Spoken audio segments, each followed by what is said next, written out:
Recording. Outside the origin site. 4:17 in the afternoon. We drove 3 hours and 40 minutes from 47 Marginal Road. Hannah drove. I navigated. The coordinate resolves to a coastal headland on the eastern side of an estuary. Not a town, not a harbor, a piece of coast that the road approaches and then turns away from. We left the car at a farm track gate and walked the last kilometer on foot along a path that follows the cliff edge. The sea was visible the entire way, gray-green, flat, the light low and cold.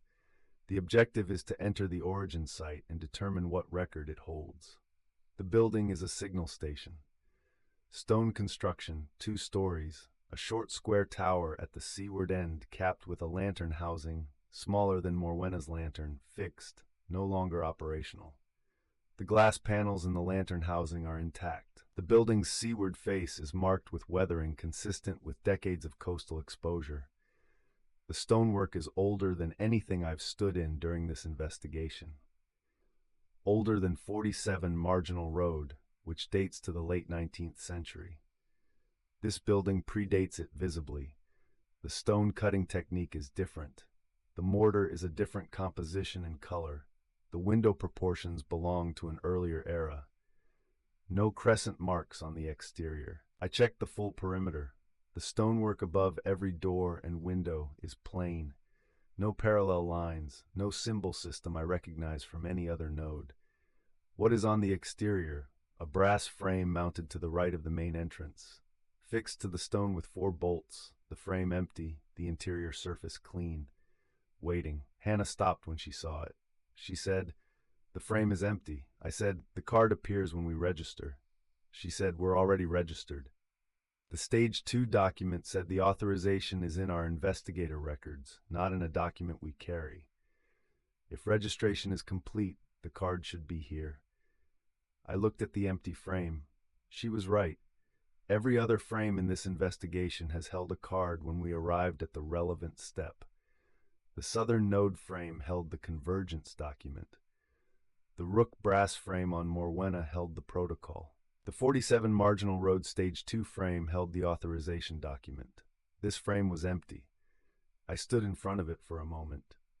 Then I put my hand flat on the interior surface of the frame, the way Hannah put her hand on the Step 5 door. The card appeared, not inserted from behind, not dropped into place from above. Present, then present differently. The way items in the archive have always arrived, without a mechanism I can document. The card was in the frame. Subject, narrator, status active, date present, origin index, access confirmed. Hannah checked the frame after I stepped back. Her card was behind mine, slotted into the same frame. Both cards, same frame, hers behind mine. She read hers. She showed it to me without comment. Identical format. Dates field beginning in 1987. 37 years of active dates on her card. The main entrance was unlocked. The door opened on a central corridor running the length of the building. Stone floor, low ceiling, doors on both sides. No crescent step indicators. No protocol signage. The building offered no sequence, no instruction, no staged approach. Hannah said, "It doesn't have a protocol. I told you." She had told me. In the car on the way from 47 Marginal Road, she'd said it again. The post-convergence node she'd been in before had no procedure. You arrived, and the building showed you what it needed. She'd said it then, and I'd written it down, and now I was standing in a corridor with no markings and understanding what she meant. We walked the ground floor first. 4 rooms off the corridor.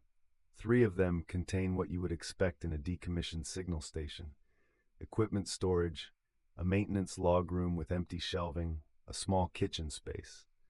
Ordinary, dusty, abandoned in the way buildings are abandoned when the function ends and the contents are removed and nothing replaces them. The 4th room is at the seaward end, directly below the tower.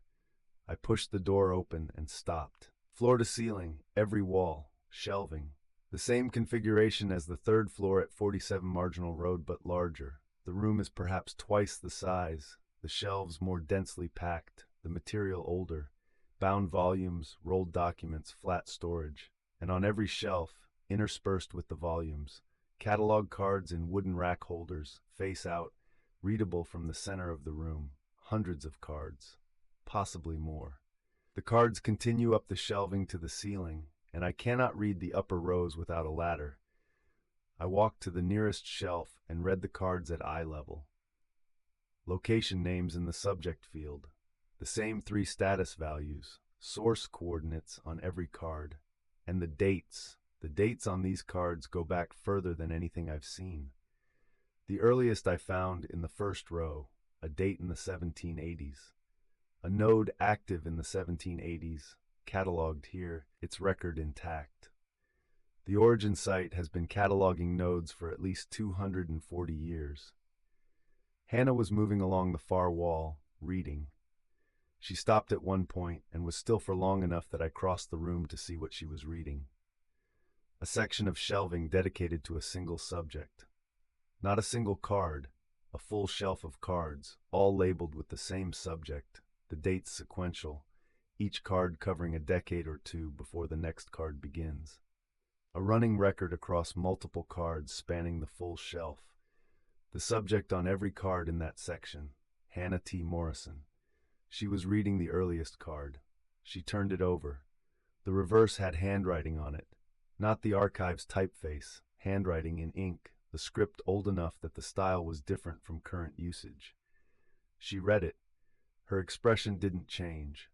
I asked what it said. She said, "It says I found this building in 1987 and left without entering. It says I came back in 2019 and left without entering. It says the record will complete when I cross the threshold with a second investigator." She replaced the card precisely in its holder. She said it was always conditional on 2. I found my own section 15 minutes later, shorter than Hannah's. My dates begin at the first investigation, not decades earlier. 4 cards. The most recent card covers the period from the start of the second investigation to the present date. I turned it over. The reverse was blank. Hannah came to look. She said, "Yours completes when the investigation completes." "The record is still open." I asked, "What closes it?" She said, "The founding document." That's what completing means. Reading the founding document closes the active record. The investigation has a terminus. She said it without particular weight. A fact. The investigation ends when we read the founding document and our records close, and the origin site catalogs the closure. I held my card for a moment, the blank reverse, the open record. Then I replaced it. The tower stair is at the far end of the room, a door in the corner leading upward. The founding document will be in the tower. That's where every node keeps its primary document, the highest accessible point, the most protected location. The southern node was below ground. The Rook record room was below the sea. This building keeps its highest document above everything else. Hannah is at the tower door. She has her hand on the latch.